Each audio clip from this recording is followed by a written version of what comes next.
Kabur setelah mencuri sepeda motor di Kabupaten Tasikmalaya, mobil sindikat pencuri motor mengalami kecelakaan di Cikembulan, Pangandaran. Warga menangkap 2 orang anggota kawanan pencuri motor ini dan menyerahkannya ke polisi.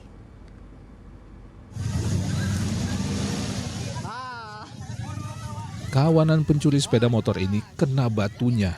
Kabur setelah mencuri sepeda motor dari parkiran sebuah masjid di wilayah Panca Tengah, Kabupaten Tasikmalaya. Mobil yang mereka tumpangi justru mengalami kecelakaan di Cikembulan, Pangandaran. Mobil yang mengangkut motor curian itu hilang kendali, lalu keluar dari jalur dan terjun ke kebun warga. Sopir terjepit di dalam mobil, sedang seorang penumpang berupaya melarikan diri. Mengetahui bahwa mobil yang celaka dibawa oleh pelaku kejahatan, warga pun menangkap kedua tersangka lalu menyerahkannya ke polisi. Maling motor, tapi dibawa pakai mobil, katanya motornya punya anak yang ngaji. Terus pas saya keluar, katanya malingnya kabur ke belakang. Oh, itu mobilnya udah terjun? Mobilnya udah terjun, yang satu malingnya di mobil karena nabrak, jadi dia kejepit, jadi udah gak bisa ngapa-ngapain, dikejar dari Cimerak. Menurut pemilik motor, ia bersama warga mengejar para pencuri dari wilayah Kabupaten Tasikmalaya setelah mendapatkan informasi dari saksi. Saat dicuri, sepeda motor dibawa anaknya ke masjid untuk mengaji. Motor yang sedang terparkir itulah yang digasak oleh para pencuri. Kejadiannya motornya lagi dibawa ngaji sama anak gitu. Lagi parkir? Iya, diparkir, anaknya ngaji gitu. Pas keluar ngaji gak ada itu motornya gitu. Ya tahu hilang ada itu anak. Nanya sama anak itu, "Dek, ini motor siapa?" katanya. Sama anak itu motor teman, Asep yang lagi ngaji katanya. Tiba-tiba diambil itu motor. Yang mobil ya berangkat. Terus langsung dikejar? Iya, dikejar. Kejar sampai mana tadi? Kejar sampai perbatasan Tasik Pangandaran. Kedua tersangka berinisial PH dan R, semuanya warga Kabupaten Tasikmalaya, kemudian dibawa ke Mapolres Pangandaran. Jika kedua pelaku tidak terlibat pencurian sepeda motor di wilayah Pangandaran, mereka akan diserahkan ke Polres Tasikmalaya untuk menjalani penyidikan. Kedua pelaku masih menjalani pemeriksaan di Polres Pangandaran. Eko Setiabudi melaporkan dari Pangandaran. Sebuah gudang toko jam tangan online di Kota Bogor dibobol maling. Pelaku yang masuk pada Minggu dini hari sempat terekam kamera pemantau. Rekaman kamera pengawas menunjukkan seorang lelaki Minggu dini hari menyelinap masuk ke garasi sebuah gudang barang toko online di sebuah kompleks Kelurahan Tanah Baru, Kota Bogor, Minggu dini hari. Mondar-mandir, lelaki itu sempat kesulitan membongkar teralis besi pintu gudang. Namun, tak patah arang, ia kemudian memutar ke belakang rumah, lalu mencongkel jendela dan pintu belakang menggunakan linggis. Dari dalam gudang, pencuri dengan penutup muka tersebut menggasak sejumlah barang, mulai dari laptop, ponsel, 2 dus jam tangan, printer, hingga sirkuit utama kamera pengawas. Pencurian baru diketahui saat karyawan toko datang untuk bekerja. Dia pas buka pintu tuh keadaan lampunya masih gelap, terus keadaan pintu di sini udah terbuka di belah situ juga. Nah, pada posisi jamnya tuh udah diambil tuh masih berantakan, kardus-kardusnya masih ada. Masuk lewat mana itu? Masuknya lewat pintu belakang. Dijebol. Dirusak berarti ya? Iya. Dia ngambil apa aja di sini? Dia ngambil 2 laptop, 1 HP iPhone, sama beberapa jam tangan. Oke, itu total kerugian berapa? Sama ada printer juga 2. Dari perhitungan awal, hasil olah tempat kejadian perkara dan keterangan saksi, kerugian akibat pencurian ini mencapai 35 juta rupiah. Polisi masih berusaha mengidentifikasi pelaku menggunakan rekaman kamera pemantau. Dan kami sampai saat ini masih melakukan penyelidikan dan mengidentifikasi pelakunya. Total kerugian berapa? Total kerugian sekitar 35 juta.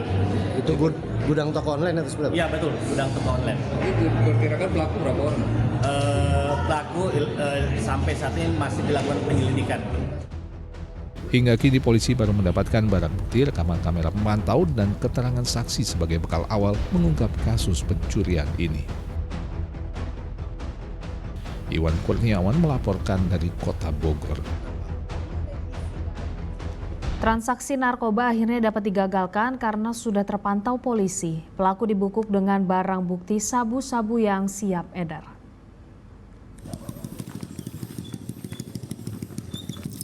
Ini barang punyamu, kau lihat. Hah? Ini. Kau lihat barang. Tak bisa berkutik lagi, pria berinisial LS dibekuk polisi dari Polsek Cilengsi. Transaksi narkoba yang telah dipantau polisi di kawasan Kirap Cilengsi Kidul gagal dilaksanakan dengan penangkapan pelaku dan barang bukti sabu-sabu. Pada pukul 01.30 ketika sedang adakan transaksi, kami sergap yang bersangkutan di daerah Kirap di Jalan Raja Wali, dan alhamdulillah pada malam hari itu kita ketemukan beberapa paket sabu yang siap edar. Polisi juga melakukan pengecekan di sebuah kontrakan milik LS dan menemukan senjata tajam. Polisi menduga modus peredaran narkoba dengan tatap muka atau sistem tempel seharga Rp400.000 per paket sabu-sabu. Polisi kini tengah mengejar satu terduga pelaku lainnya berinisial B. Asep Solihin melaporkan dari Kabupaten Bogor. Sementara itu di Subang, dalam 3 bulan terakhir Satres Narkoba Polres Subang, Jawa Barat menangkap 23 pelaku kasus narkoba. Ke-23 pelaku kasus narkoba diperlihatkan dalam konferensi pers kasus narkoba, pengungkapan kasus narkoba di Polres Subang. Mereka ditahan dari operasi yang dilakukan dalam 3 bulan terakhir.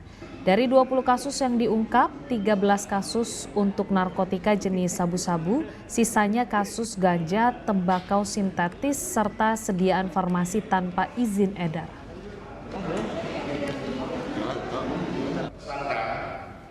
Dari 20 kasus, sebanyak 23 orang, seluruhnya berjenis kelamin laki-laki. Dari seluruh kasus yang terjadi, yaitu dengan cara cash on delivery atau COD, kedua sistem peta atau map, yang ketiga transaksi tatap muka secara langsung. Kalap uang jatah premannya dipotong, seorang perangkat desa di Sumedang membacok warganya sendiri hingga terluka di kepala. Ia pun langsung dicokok polisi.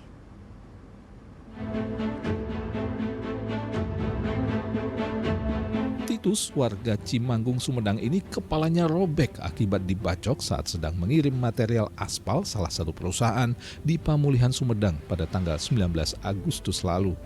Ironisnya, yang membacok korban adalah seorang perangkat desa Cikahuripan, Kecamatan Pamulihan bernama Akeo.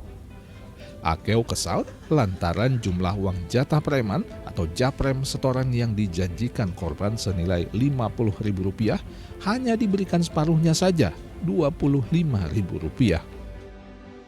Suatu tersangka dipicu karena tidak terima dengan pembagian jatah uang yang diberikan oleh korban kepada tersangka terkait pengiriman jatah material aspal PT Kualoram 2 Cimanggung, yang mana tersangka mendapatkan jatah sebesar Rp50.000, namun korban hanya memberikan Rp25.000. Akeo yang sudah menjadi tersangka mengakui perbuatannya tersebut. Ia kalap sehingga membacok korban secara membabi buta dan juga sempat memukuli korban. Kenapa Kang melakukan pembacokan, Kang? Karena merasa tidak enak, sakit hati dengan korban. Kenapa sakit hatinya? Karena komitmen yang saya terima nggak jelas. Atas perbuatannya, tersangka dijerat pasal 351 ayat 2 KUHP tentang penganiayaan dengan ancaman hukuman maksimal 5 tahun penjara dan pasal 351 ayat 1 KUHP dengan ancaman hukuman penjara maksimal 2 tahun 8 bulan. Agun Gunawan melaporkan dari Sumedang.